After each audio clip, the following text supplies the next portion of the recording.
उज्जैन नगरी में एक घनसार सेठ था, उसकी रंभा सेठानी की थी। उनको एक बार स्वप्न दिखा कि आकाश में एक बेल उंगी है। उनकी अच्छी सुलक्षणा पुत्री हुई, उसका नाम रखा गया मृगांकलेखा। उसी नगर में सागर दत्त मंत्री के यहाँ सागर चंद्र नाम का पुत्र हुआ। वो जब रंभा अति सुंदरी मृगांकलेखा चंद्रमा के समान सुंदर थी, वो उसको चंद्रमा के समान उसका वर्ण था, अति सुंदरी थी। एक दिन वह अपनी 5-7 सखियों के साथ जिन मंदिर गई, वहाँ पर जिनेंद्र भगवान की पूजा कर रही थी। उसको पूजा करके उसने माला फेरना शुरू किया। इतने में सागर दत्त का पुत्र सागर चंद्र पहुँचा। उसने उसको देवी समझ करके उसके चरणों में प्रणाम किया। उसके मित्र ने कहा कि भाई तुम इसको प्रणाम क्यों कर रहे हो, ये तो मनुष्य नहीं है, घनसार सेठ की पुत्री।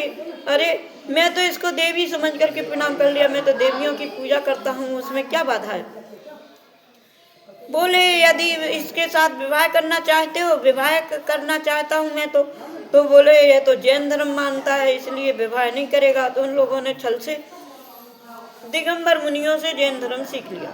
जैन धर्म सीखने के बाद में जब वो सगाई पक्की हो गई, तो एक दिन वह घनसार सेठ के घर पर गया और मृगांकलेखा को की सुंदरता देखने लगा। उसकी सखी बोली, अरे ये सागर चंद्र सेठ के पुत्र के साथ नास्त्र शस्त्रों का काम करने वाले, युद्ध करने वालों के साथ क्यों विवाह हो रहा है, किसी दूसरे अच्छे राजकुमार के साथ इसका विवाह होना चाहिए था।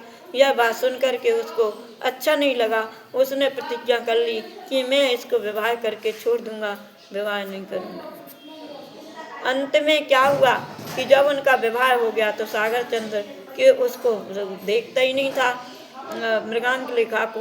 अंत में क्या हुआ कि मृगांकलेखा को अपने मायके आ गई, मायके में रहने लगी। तो 1 साल तक अपने माता पिता के घर रही। माता पिता के यहाँ कर रही तो किसी ने कह दिया कि विवाह के बाद पुत्री को ससुराल में रहना चाहिए, ससुराल। तो बोले अच्छा मैं चाहे दासी बन के रहूँगी, ससुराल जा रही। ससुराल गई तो उसने कहा सागर चंद्र ने कि जो हमारा इसको घर में रखेगा वो हमारा मरा मुख देखेगा। तो पद्मा सासू ने उसको घर से निकाल दिया।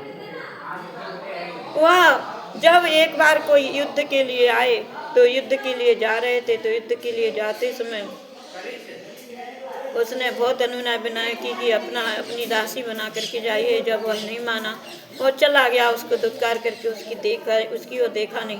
तो उसने आदिनाथ तीर्थंकर भगवान के मंदिर में यह प्रतिज्ञा करी कि जो कोई जब तक हम हमारे पति की अपने हाथ से हमें भोजन नहीं खिलाएंगे तो मैं अन्न जल का त्याग करती।